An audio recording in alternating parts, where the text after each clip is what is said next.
अपने स्टाइल का जीएसटी, और उस जीएसटी के बाद और तबाही होती है, बेरोजगारी बढ़ती है, और उसी तरीके से देश के लोगों के ऊपर लॉकडाउन। जो रोजगार करने वाले पूरे देश से आते हैं शहरों में नौकरियां करने, इंडस्ट्रियल एरियाज में, हमारे वो मजदूर हताश हुए। एक ही प्रधानमंत्री की कलम से 23 करोड़ लोगों की रोजी रोटी ठप हो गई, और उनको कहा चिंता नहीं करो, लॉकडाउन में जिस मिलेंगे, चिंता मत करो, कोई तुम्हें निकालेगा नहीं किराए के मकान से।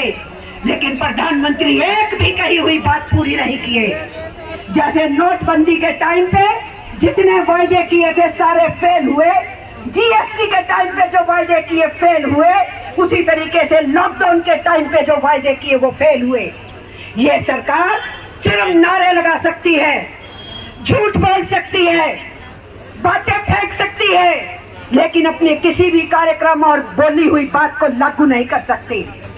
मिस्टर नरेंद्र मोदी पे मेरा इल्जाम है कि मिस्टर प्राइम मिनिस्टर और आपकी टीम लोगों के आंसुओं पे खुशी मनाते हो, लोगों के खून के आंसू पिलवाते हो, लोगों की भूख बढ़ाते हो, लोगों के हाथ से रोजगार छीनते हो, उसी का आनंद लेते हो आप।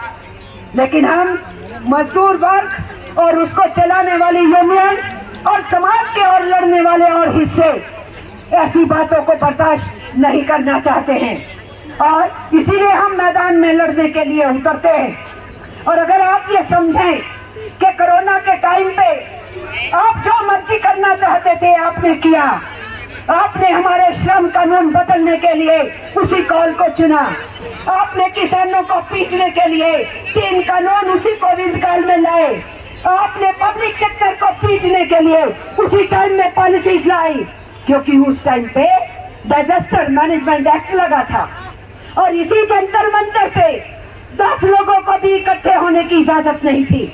हम लोग जानते हैं जितनी बार ट्रेड यूनियन की तरफ से हम बात कहने के लिए आए, हमें मालूम है हमें कितनी मुश्किल होती थी।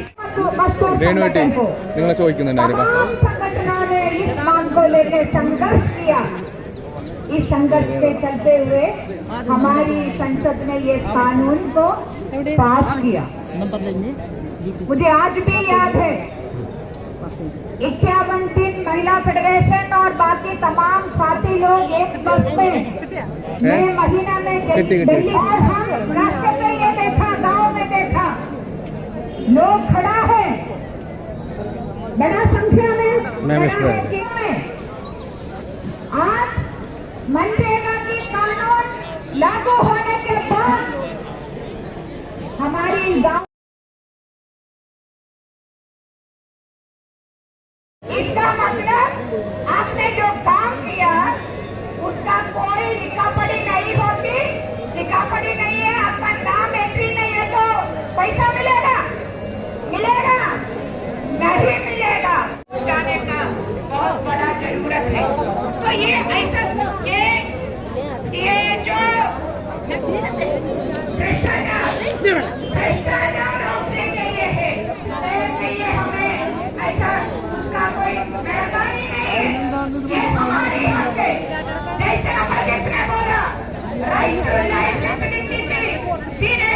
मंत्री बनने के बाद फोटोबाजी करने के लिए, नाटक करने के लिए उसके पास बार बार जाते रहे जब फोटोशूट की जरूरत। आपको तो गर्व मैं सीधे प्रधानमंत्री के ऊपर इल्जाम लगाती हूँ, वो पूरे देश को मूर्ख समझते हैं। देश मूर्ख नहीं। आप इल्जाम गलत लगाते हैं, आपको गर्व करना चाहिए। गरीब माँ का बच्चा प्रधानमंत्री बन गया। अपने आवाम पे गर्व है जो आज भी समझ रहा है कि जो वो बोलते हैं वो झूठ बोलते हैं।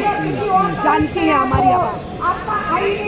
इलेक्शनों की बात में मोदी जी का वोट लगा दिया था, और अगर वो इलेक्शन जीत रहे हैं उसका अर्थ ये नहीं है कि वो सही है। इसका मतलब जनता प्यार करती है।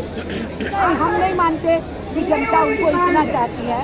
उनको इलेक्शन मैनेज करना आता है, नाम से पढ़ते हैं ना जी, इलेक्शन मैनेज करना आता है, हिंदू मुस्लिम फसाद कराना आता है, नफरत फैलाना आता है, और पैसा फेंकना आता है, डराना आता है, जेल दिखानी आती है, ईडी बनाना आता है, CBI यूज करना आता है, सब कुछ आता है। अगर इलेक्शन ऐसी तमाम खबरें देखने के लिए बने रहिए अखंड भारत टीवी के साथ। हमारे चैनल को लाइक कीजिए, शेयर कीजिए, सब्सक्राइब कीजिए।